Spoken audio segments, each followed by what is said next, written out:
안녕하십니까.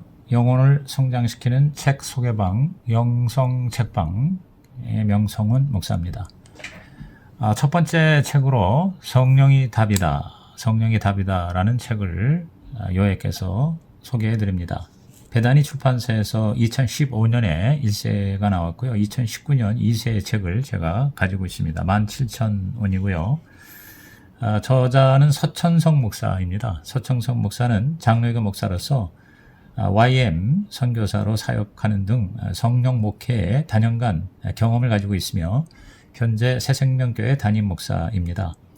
이 책은 그 제목처럼 신앙생활과 목회 사역의 진정한 답이 바로 성령이라는 것을 성령 세례, 성령 충만, 특히 방언을 중심으로 설명하고 있습니다. 책 표지의 부제로서 무기력한 믿음과 답답한 사역에서 출애굽하라. 무기력한 믿음과 답답한 사역에서 출애굽하라 라고 쓰여 있듯이 성령을 받는 것이 성도의 신앙과 생활에서 또 목사의 목회와 사역에서 절대적이라는 것을 이론과 실제 양면에서 강조하고 있습니다. 성도의 고민이 뭡니까? 신앙과 생활이 일치하지 않는 거죠. 또 목사의 고민은 무엇일까요? 성도들이 변하지 않는 것이죠. 이 두 가지 고민은 우리의 어떤 노력으로도 해결되지를 않습니다. 오직 성령의 도우심이 필요합니다.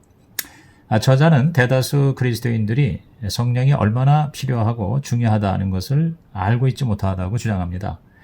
차영배 박사의 말을 인용한 것이 인상적인데요. 누가 내게 가장 원통한 일이 무엇인가 라고 묻는다면 나는 그리스도인들이 성령 받지 않는 것이라고 대답할 것이다. 이렇게 말했습니다. 이 책의 가장 큰 특징은 중생과 성령 세례, 즉 구원받는 것과 성령 받는 것을 구별했다는 것입니다. 이것은 오순절주의자들의 신학적인 입장인데 이 같은 입장을 장로교 목사로서 성경적 근거, 또 신학적인 주장, 그리고 목회적인 경험으로 입증을 하고 있습니다. 또한 성령 세례와 성령 충만의 차이를 아주 명쾌하게 설명하고 있습니다.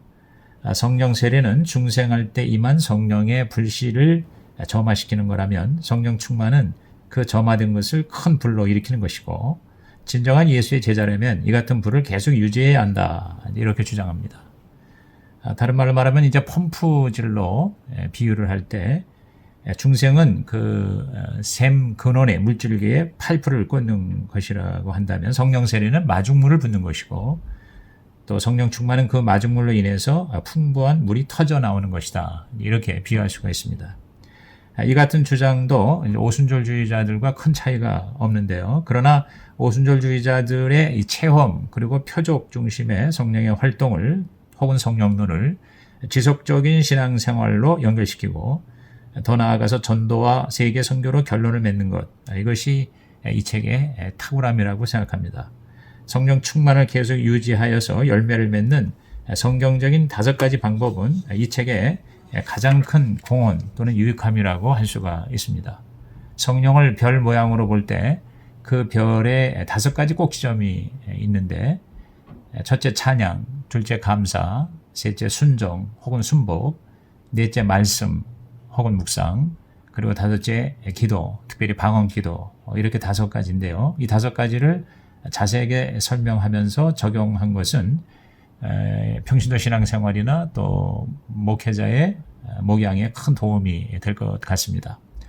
특히 이 방언에 대해서 아주 적극적으로 그리고 많은 지면을 할애해서 설명한 것 또 다른 이 책의 유익이라고 생각합니다. 모든 페이지마다 성경 구조를 그대로 인용을 해서 인쇄를 했습니다. 그래서 따로 성경을 찾아서 읽지 않아도 될 수 있게 한 것도 독자들을 위한 또 다른 배려라고 생각을 합니다. 그래서 이 책을 여러 번 정독해서 읽고 그대로 실천하면 성령 체험 혹은 성령 충만에 굉장한 유익이 있을 것 같습니다. 저는 이 책을 가지고 특별 새벽기도 10일을 인도해 봤는데 인도한 저나 또 성도들도 아주 큰 은혜를 받았습니다. 성령에 대해서 긍정적이고 적극적인 생각을 가지게 되었고 또 성령 받아야 되겠다라는 동기부여가 확실해졌습니다. 특히 방언에 대해서 혼란스러운 부분이 많이 해소되었고 또 방언 기도를 사모하게 되었습니다. 책에서 소개된 어느 교회처럼 우리 교회에서도 방언으로 기도하는 사람 50명을 주옵소서 이렇게 기도하기 시작했습니다. 또 개인적으로도 1시간 이상 3시간까지 방언으로 기도하고 싶은 도전의식을 가질 수가 있었습니다. 그러면 책 전체를 파악하기 위해서 우선 목차를 한번 읽어드리겠습니다. 전체가 4부로 되어 있는데요. 21장으로. 1부는 성령 세례입니다. 1장이 누구도 거부할 수 없는 왕의 명령, 2장은 하나님께서 상속해 주신 소중한 유산, 3장은 성령 세례가 빠진 미완성의 신앙, 4장은 수레의 두 바퀴처럼 짝을 이루는 두 세례, 5장은 하나님께서 주시는 종합 선물 세트, 6장은 하나님께서 약속하신 오순절 성령, 7장은 성경에 나오는 성령 세례 사례들 되어 있고요. 그 다음에 이제 2부는 방언의 은사인데 1장은 성령 세례와 함께 오는 방언의 은사, 2장은 방언을 적극적으로 반대하는 사람들, 3장은 상상할 수 없는 유익을 주는 방언, 4장은 사모하는 자에게 주시는 성령의 은혜, 5장은 성령 세례와 방언을 받기 위한 기도, 6장은 하나님의 주파수에 접속하는 방언 이렇게 되어 있고요. 그 다음에 이제 3부는 성령 충만인데 1장은 성령의 은혜를 퍼올리는 마중물, 2장은 모든 사역의 원동력 성령 충만, 3장과 4장은 성령 충만을 받는 방법 1, 2로 되어 있습니다. 그리고 제4부 성령과 증인인데요. 1장은 성령운동의 확산과 침몰, 2장은 사도행전 1장 8절이 성령운동의 등대, 3장은 수직전도와 수평전도의 사명, 4장은 성령님과 함께하는 증인의 삶, 그리고 5장은 선교를 통해 완성되는 하나님 나라 이렇게 되어 있습니다. 그래서 먼저 일부 성령 세례를 한번 요약 정리해드리면 성령은 누구도 거부할 수 없는 왕의, 즉 예수님의 명령이다. 이렇게 전제를 하고 시작합니다. 예수님은 이미 구원받은 제자들에게 반복해서 성령을 받으라 라고 명하셨죠. 특히 부활 승천하실 때 아버지께서 약속하신 것을 기다리라. 또 성령으로 세례를 받으라. 사도행전 1장에 그렇게 말씀하시고 승천하셨죠. 또 요한복음 20장에 보면 숨을 내쉬면서 성령을 받으라. 이렇게 얘기하셨고 누가복음 24장에도 위로부터 능력을 받을 때까지 이성에 머물라고 하셨습니다. 다시 말해서 우리가 전도가 예수님의 명령, 어명이라면 성령 세례, 성령 받는 것도 역시 예수님의 어명, 왕의 명령이죠. 그래서 성령 받는 것과 전도하는 것과는 정말로 뗄래야 뗄 수 없는 그런 밀접한 관계가 있다 하는 것을 알게 되죠. 여기서 이 거듭나는 것, 즉 중생 혹은 구원과 성령 받는 것, 성령 세례 혹은 성령 충만이 구별이 된다는 것을 확실하게 주장하고 있습니다. 거듭날 때 성령을 물론 받죠. 그러나 대다수는 거듭난 후에 진정한 의미의 성령을 받습니다. 20세기 최고의 복음주의자인 로이드 존스도 거듭남과 성령 세례를 구분했습니다. 성령으로 거듭나지만 그래서 성령이 내주하시지만 그러나 성령의 능력으로 덧입는 성령 세례는 또 다른 체험이다. 이른바 제2의 은혜다. 구원의 1은혜요. 그 다음 이어서 성령의 제2의 은혜다. 이렇게 얘기하죠. 제자들은 예수님의 명령에 순종해서 마가의 다락방에 모여 저녁 기도에 힘썼습니다. 그래서 약속받은 성령의 세례를 받게 되었고 그 결과 완전히 달라지게 되었는데 그것이 바로 사도행전 2장의 오순절 성령 강림 사건이죠. 이 오순절 성령 강림이 바로 교회의 시작이죠. 그래서 사도행전 2장은 바로 교회의 생일장입니다. 그 영적인 패턴이 오늘 우리에게도 똑같이 계속해서 적용이 될 수 있습니다. 거듭나서 물세례 받은 후에 성령 세례 받고 방언을 말하고 성령 충만한 삶으로 들어가게 되는 것입니다. 성령 세례는 하나님이 우리에게 상속해 주시는 아주 소중한 유산이고 놀라운 선물입니다. 미국의 어느 노숙자가 친척의 유산이 200억이 넘었는데도 그 사실을 알지 못한 채 굶어 죽었고 얼어 죽었다고 그래요.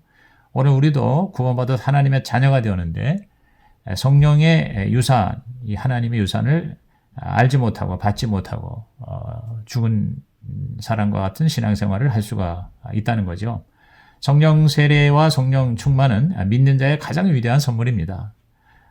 선물 중에서도 최고의 선물, 종합 선물 세트라고 볼 수 있습니다. 구원이 비신자를 위한 선물이라면 성령은 신자를 위한 선물이다. 이렇게 얘기할 수 있습니다. 성령이 없는 신앙은 미완성의 신앙입니다. 예수의 제자들도 3년 이상 훈련받았지만 그러나 성령 받기까지는 미완성의 신앙이었죠. 물론 예수님의 제자들이 구원받았습니다. 제자들이 나가서 막 여러 가지 놀라운 일들을 행하고 돌아오니까 예수님께서 너희가 가서 여러 가지 이적을 행한 것을 보고 기뻐하지 말고 너희 이름이 하늘의 생명책에 기록된 것을 기뻐하라 이렇게 말씀하신 걸 우리는 기억합니다. 그 말씀에서 우리는 제자들이 예수님을 믿고 구원받고 중생했다는 걸 알 수가 있어요. 그런데 예수님께서 제자들에게 성령을 받으라고 말씀하신 거죠. 그래서 결정적인 순간에 성령을 못 받았을 때 이 제자들은 결국 미완성이라서 그랬죠. 예수님을 부인하고 배반하고 도망을 갔죠. 그러나 성령 받고 나서는 완전히 달라졌습니다. 전도자가 되고 사도가 되고 심지어 순교자가 될 수가 있었습니다. 사도 바울도 에베소 성도들에게 너희가 믿을 때 성령을 받았느냐라고 물었죠. 그들이 성령이 있음도 알지 못한다고 하자 이미 구원받은 에베소 교회인들에게 안수하고 기도해서 성령을 받게 했습니다. 그러자 에베소 교회가 완전히 달라지게 되었습니다. 성령 없는 신앙은 마치 바람 빠진 타이어와 같다고 할 수 있습니다. 예수님도 성령을 받으시고 사역을 힘있게 하셨죠. 하나님의 아들이셨지만 그의 신성을 사용하지 않으시고 성령을 의지하여 성령의 능력으로 사역을 하신 겁니다. 그래서 성령에 의지하신 예수님을 가리켜서 우리는 성령 기독론, 스피릿 크리스톨라지다 이렇게 얘기합니다. 우리에게 성령을 받고 또 성령을 의지하라고 몸소 가르쳐 주시고 또 보여주신 거죠. 제자란 바로 보고 배우는 자입니다. 이 사실에 대해서 61페이지에 저자는 이렇게 얘기를 하고 있습니다. 예수님은 성령으로 잉태되어 죄가 없으신 거룩하신 분이다. 예수님께서도 사역을 시작하시기 전 성령 세례를 받으셔야 했다면 우리에게 무슨 말이 더 필요하겠는가? 예수님의 가르침을 받고 십자가와 부활을 수차례 목격한 제자들에게 성령으로 세례를 받으라고 분부하신 이유가 무엇인가? 누가 성령 세례 없이 능력 있는 그리스도인의 삶을 살 수 있는가? 예수님께서는 공생애를 시작하시면서 세례 요한에게 요단강에서 물로 세례를 받으셨다. 예수님의 경우는 물세례와 함께 성령 세례와 성령 충만을 동시에 받으셨다. 사도들도 물세례를 받고 성령으로 세례를 받은 후 성령 충만을 받았다. 왜 성령으로 세례를 받아야 하는가? 성령 세례가 빠진 신앙은 미완성의 신앙이다. 미완성 신앙은 성령 세례와 성령 충만을 통해서 완성된다. 그랬습니다. 물세례와 성령 세례는 신앙의 두 바퀴로 서로 짝을 이룹니다. 물세례 즉 중생만 가지고는 승리하는 삶을 살 수가 없습니다. 믿음이 있어도 성령 세례를 받기 전과 또 받은 후의 삶은 아주 극명한 차이가 있죠. 제자들의 삶, 베드로가 특히 그랬고 요한 웨슬레가 그랬습니다. 이에 대해서 저자는 73페이지에 이렇게 서술하고 있습니다. 성령 세례를 받은 후의 모습은 극명한 차이를 보인다. 물세례만 받은 과거의 제자들과 베드로의 모습이 겁장이었다면 성령 세례를 받고 난 이후의 모습은 담대한 용사와 같다. 사명도 모르는 철부지였던 제자들은 성령을 받은 후 사명을 위해 목숨까지 바칠 수 있는 순교적 신앙으로 바뀌었다. 성령 세례는 제자들의 믿음에 능력의 날개를 달아주었다. 예수님을 구주로 영접하고 하나님의 자녀가 되어 물로 세례를 받아 예수 그리스도의 몸과 연합하는 것은 일생일대의 놀라운 사건이다. 하지만 물세례를 받고 성령 세례를 받지 않았다면 그것은 한쪽 바퀴가 빠진 수레와 같다. 물세례와 성령 세례는 수레의 두 바퀴와 같이 서로 짝을 이루어야 한다. 그랬습니다. 성령 세례는 다시 말하지만 하나님이 주시는 종합선물 세트입니다. 선물은 어떤 공로로 받는 것이 아니죠. 은혜로 받는 겁니다. 말 그대로 공짜입니다. 성령 세례가 공짜 즉 값없이 받는 선물이라도 우리의 선택과 우리의 의지가 필요하죠. 성령 세례를 인정하고 받을 것인지 거부할 것인지 이거는 본인의 선택에 달려 있습니다. 성령을 받기 위해서는 무엇보다 간절히 원해야 되고 또 회개해야 되고 그리고 받도록 결단해야 하는 것입니다. 성령의 세례와 성령의 충만은 개인 그리스도인뿐만 아니라 교회와 국가와 역사에도 영향을 미칩니다. 초대교회 오순절이나 한국교회 평양 대부흥회 등도 성령의 임재가 없었다면 세계 기독교와 한국 교회가 오늘과 같이 일어날 수가 없었을 것이죠. 이에 대해서 저자는 94페이지에 이렇게 정리하고 있습니다. 만일 초대교회 오순절, 초대교회 마가다락방이 없었다면 기독교는 어떻게 되었을까? 한국교회 오순절, 한국교회 마가다락방이 없었다면 한국교회는 어떻게 되었을까? 초대교회는 하나님의 약속을 따라 마가다락방에 임한 오순절 성령의 은혜를 통해 탄생되었다. 복음은 오순절 성령의 은혜를 통해 복음은 예루살렘에서 땅끝까지 확장되어 갔다. 한국교회도 마찬가지다. 평양 장대인교회 임한 성령의 은혜가 부흥과 성장을 넘어 수많은 선교사를 파송하고 해외 선교에 이바지하는 교회가 되게 하셨다. 하나님께서 약속하시고 성취하신 오순절의 은혜는 교회가 간직해야 할 아주 특별하고 소중한 유산이다.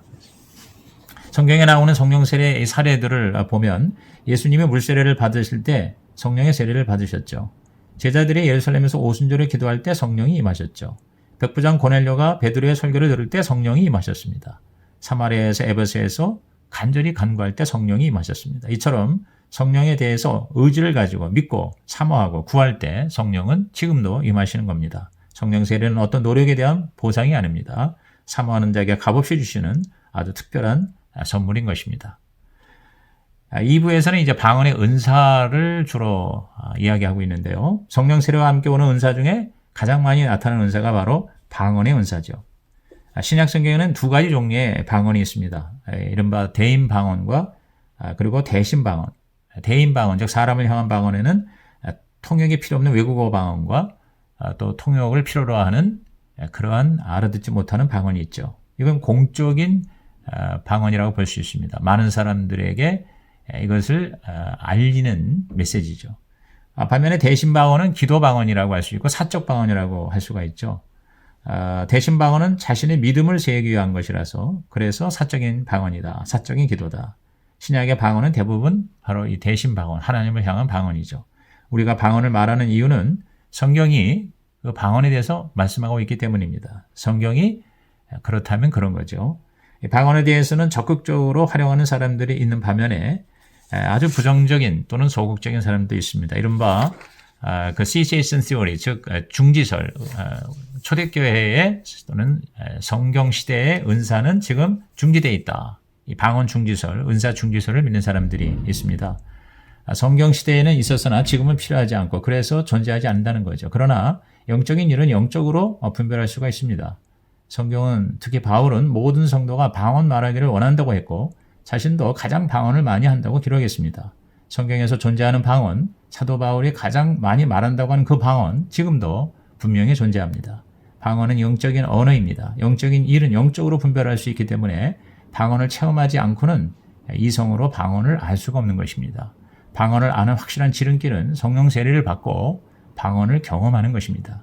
방언은 상상할 수 없는 유익을 줍니다. 첫째, 우리의 믿음을 든든히 세웁니다. 담대함을 줘서 두려움을 이기는 거죠.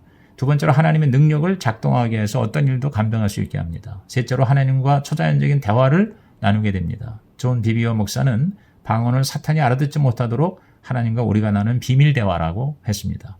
내가 방언으로 기도할 때 나의 영은 영이신 하나님과 접촉합니다. 방언 기도는 우리가 하나님과 대화하는 신령하고 초자연적인 통로 혹은 수단이 되는 것입니다.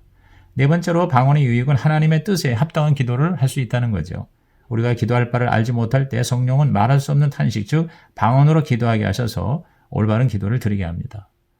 또 한 가지 방언의 유익이 있다면 장시간 기도할 수 있게 한다는 것이죠. 우리말로 기도하면 두세 시간 이상 기도하기가 어렵지만 방언으로 기도하면 여러 시간 기도할 수가 있다는 겁니다. 이 방언은 사모하는 자에게 주시는 성령의 선물이죠. 은혜요 은사입니다. 방언을 하기 위한 조건이 있는데 예수 영접하고 거듭나야 되죠. 필요성을 깨닫고 사모해야 합니다. 이 책의 저자는 성령을 받기 위해서 가장 중요한 것이 영적인 목마름이다 라고 했습니다. 이에 대해서 152페이지 이하에 이렇게 주장합니다. 성령 받기를 사모하며 목말라 하는 성도의 경우는 머리에 안수하자마자 성령 세례를 받고 방언도 시작부터 유창하게 하는 것을 수없이 목격했다. 하지만 사모함이나 갈급함이 없이 분위기나 주위 사람들에게 떠밀려서 나오는 분들이 있다. 또는 성령 세례를 받고 방언을 하면 좋을 것 같아서 나도 한번 받아볼까 하는 식으로 나오는 분들이 있다. 주님께서 이런 분들을 먼저 알고 계신다. 당연히 성령 세례를 받지도 못하고 방언도 하지 못하게 되는 경우다. 이런 분들은 성령 세례와 방언이 왜 필요한지 가르침이 우선되어야 할 것이다. 성령 세례의 필요성을 깨닫고 갈급함이 있을 때까지 기다리는 것이 좋다. 즉 필요성과 갈급함. 갈급함이 없는 사람들에게 손을 얹고 기도한 후 아무런 일이 일어나지 않는다면 그들은 엄청난 혼란에 빠지게 될지도 모른다. 시험에 들거나 실망하게 되고 또 하나님께 거절당했다는 생각에 하나님과의 관계가 더 멀어질 수도 있다. 성령의 은혜를 체험하는 지름길은 갈급합니다. 그래서 갈급함에 대해서 강조를 하고 있습니다. 그 다음 중요한 것이 부정적인 시각을 버려야 한다는 겁니다. 항상 태도가 항상 사실보다 중요합니다. 성령님의 만지심에 적극적으로 반응하는 자세가 필요합니다. 그리고 성령 세례의 현상이 다양하다는 것을 인정하는 것이 중요합니다. 극적인 체험이 있든지 없든지 그것은 별로 중요하지 않습니다. 성령님은 갈급해하고 목말라 하는 각 사람의 적극적인 태도 그리고 지니고 있는 문제에 따라서 서로 다르게 나타나는 것을 볼 수가 있습니다.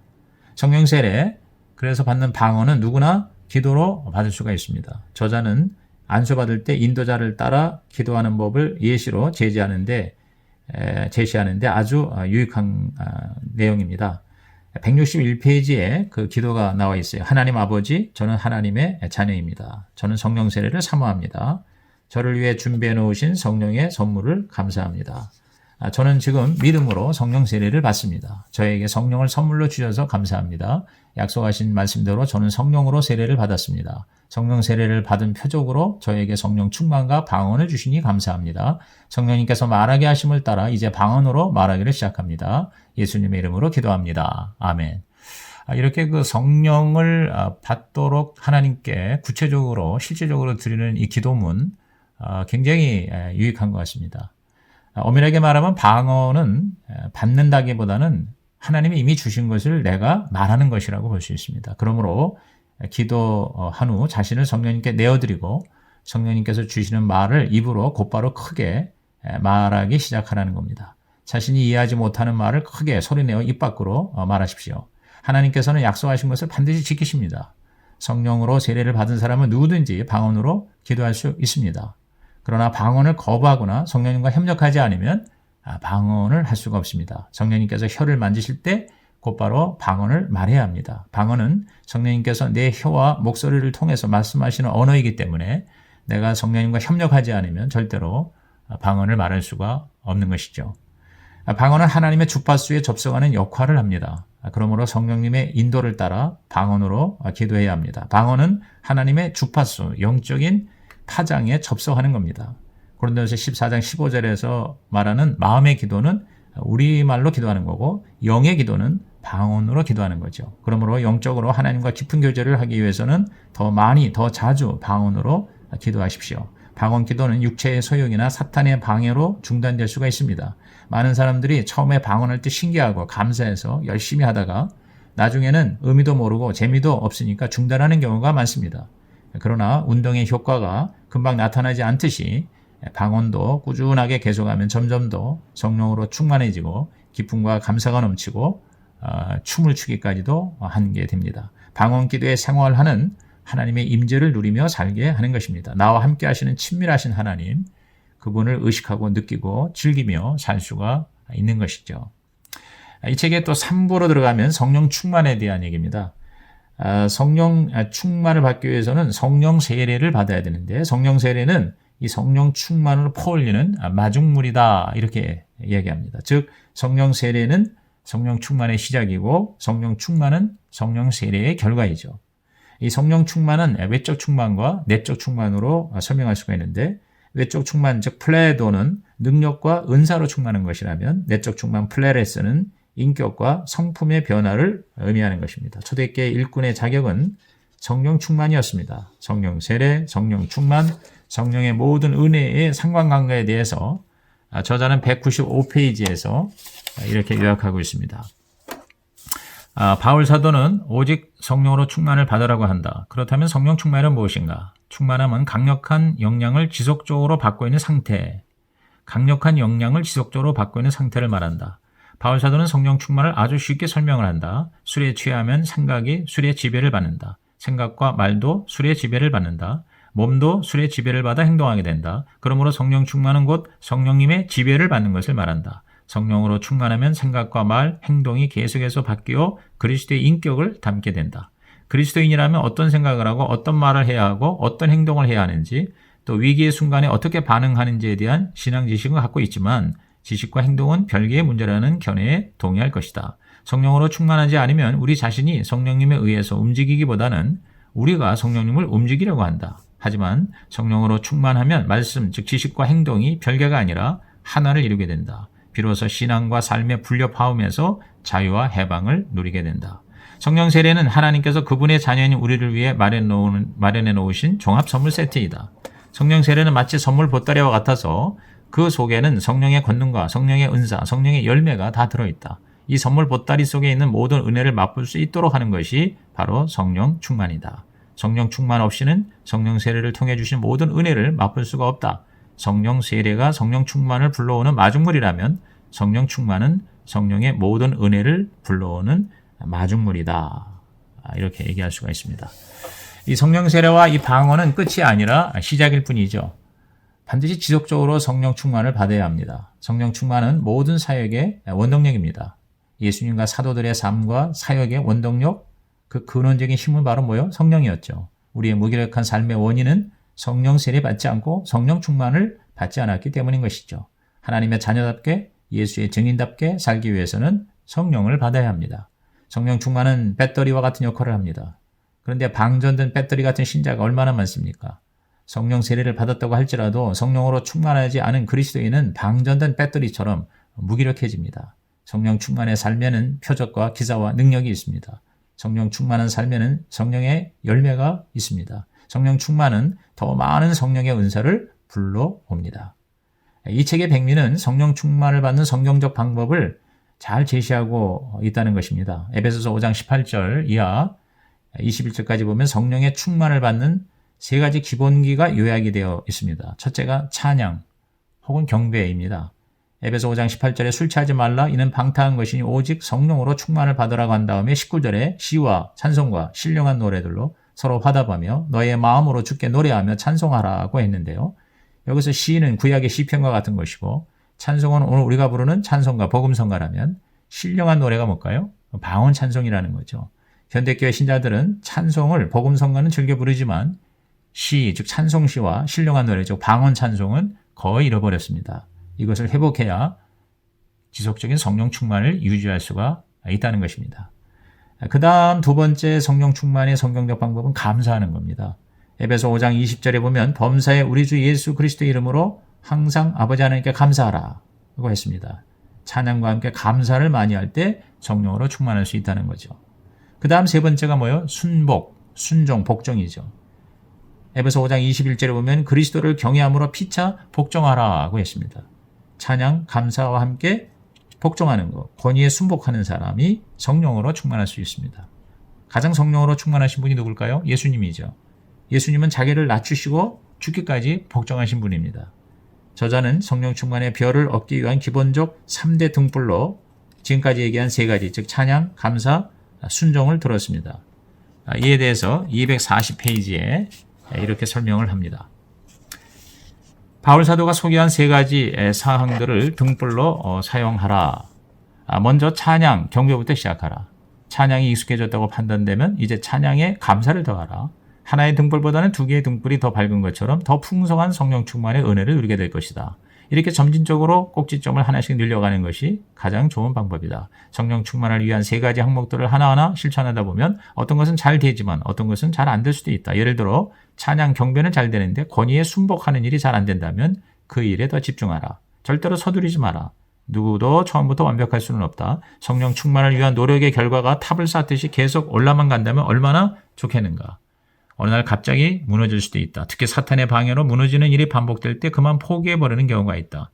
그것은 마치 기분 나쁜 일이 반복된다는 이유로 에이 못해먹겠다라고 사직서를 내던지고 다니던 직장을 그만두는 것처럼 무책임하고 어리석은 일이다. 포기하지 않고 지속하면 곧 성령 충만한 은혜를 입어 하늘의 별처럼 빛나는 삶을 살게 될 것이다.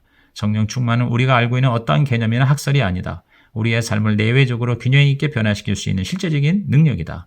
성령으로 충만하면 무기력한 믿음에서 벗어나게 된다. 그랬습니다. 참 지당한 말인 것 같아요. 그 다음 이제 네 번째 성경적 성령 충만의 방법은 바로 말씀 묵상입니다. 찬양, 감사, 순종, 다음으로 묵상, 특히 히브리적 묵상을 해야 합니다. 히브리적 묵상이란 말씀을 반복해서 깊이 생각하고 반복해서 작은 소리로 읊조리고 반복해서 사자처럼 큰 소리로 선포하는 것입니다. 묵상이란 하나님의 말씀을 내 영혼에 동화시키고 내 뼛속까지 흡수시켜서 나를 든든하게 세워나가는 영적 심화 과정이죠. 이 같은 히브리적 말씀 묵상은 성령 충만을 유지하게 하고 보장해 줍니다. 마지막 다섯 번째 성령 충만의 성경적 방법은 기도, 그 중에서도 방언 기도입니다. 고린도서 14장에 나오는 영으로 기도하는 것이 바로 방언 기도죠. 혹은 유다서 1장에 나오는 성령으로 기도하는 것, 이게 바로 방언 기도입니다. 저자는 260페이지에서 방언 기도의 유익과 방법에 대해서 이렇게 요약하고 있습니다. 열정적인 방언 기도는 성령 충만을 위한 지름길이다. 방언 기도를 통하여 각종 은사가 열리고 성령님의 기름 부으심이 넘쳐나 표적과 기적이 따르는 하나님의 능력을 경험하게 된다. 대부분의 사람들이 교회에서나 가정에서 시간을 내어 방언으로 기도하는 것이 전부인 경우가 많다. 장소에 상관없이 무시로 방언 기도에 많은 시간을 투자하여 성령 충만한 삶을 유지하라. 방언으로 기도하는 일을 생활화하라. 방언 기도는 성령 충만한 삶으로 이끌어 성품과 인격을 변화시켜 성령의 열매를 맺게 한다. 뿐만 아니라 표적과 기적을 나타내 복음의 열매를 맺게 한다. 별처럼 빛나는 성령 충만한 그리스도인의 삶을 살게 하는 중요한 열쇠 중에 하나가 바로 방언 기도이다. 방언 기도는 성령 충만을 보장한다. 그래서 성령 충만은 찬양, 감사, 권위, 순복, 순종, 그리고 말씀 묵상과 방언 기도.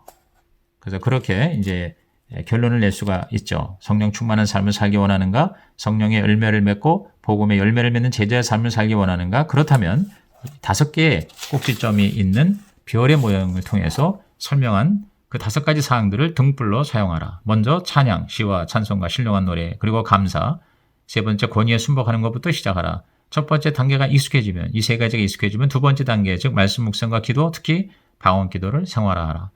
구원 거듭남은 믿음으로 값없이 얻는다. 성령세례도 믿음으로 값없이 얻는다. 그렇다면 어떻게 성령 충만한 은혜를 누릴 수 있는가? 첫 번째 경험하는 성령 충만은 보통 성령 세례와 함께 주어진다. 하지만 성령 충만을 지속, 반복, 유지하기 위해서는 지불해야 할 대가가 있다. 하나님께 찬양, 경배와 감사드리고 하나님께서 세우신 권위에 순복해야 한다.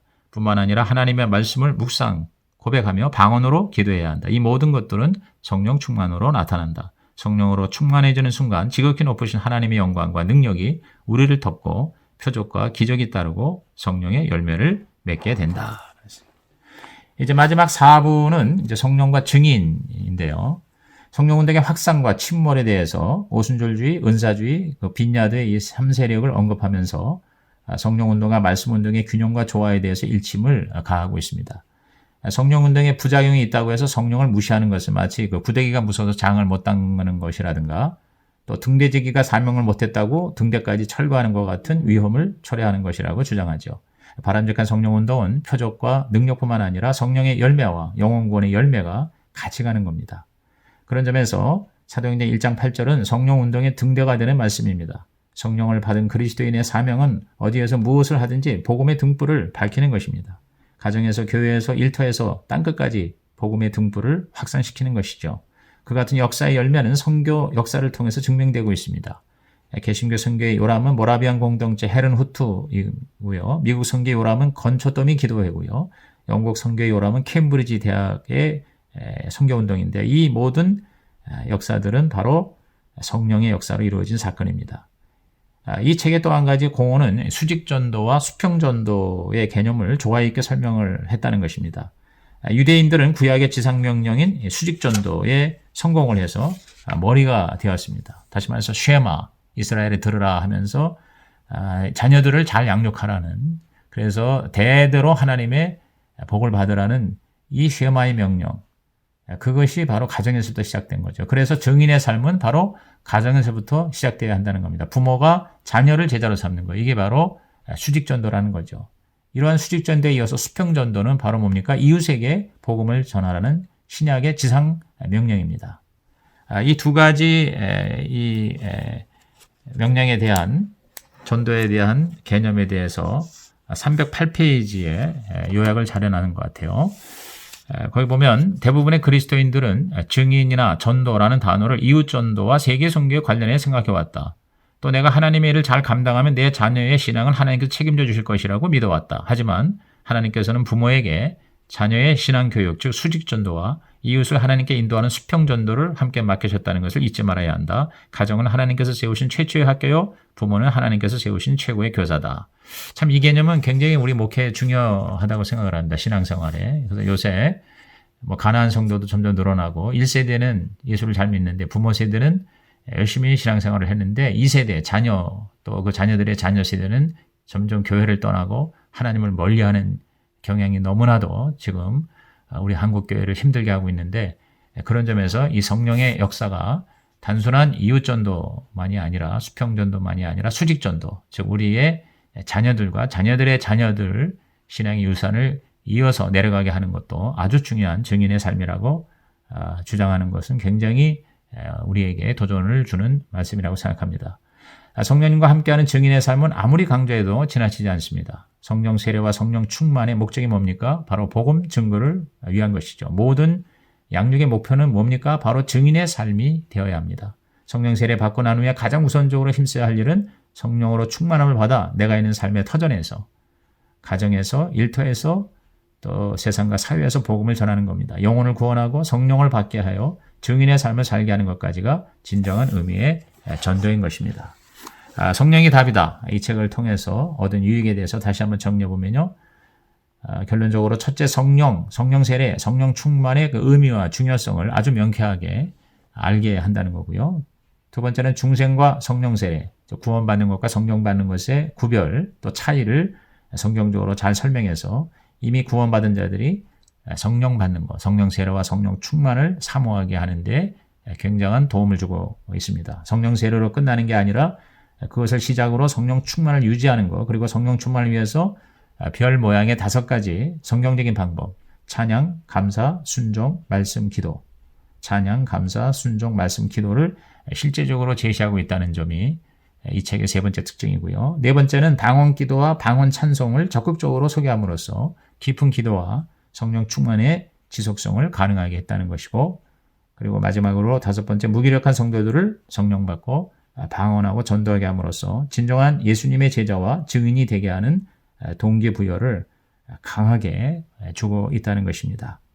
그래서 이 책을 통해서 성도들은 성령 받아야 되겠다. 목회자들은 성령으로 목회해야 되겠다.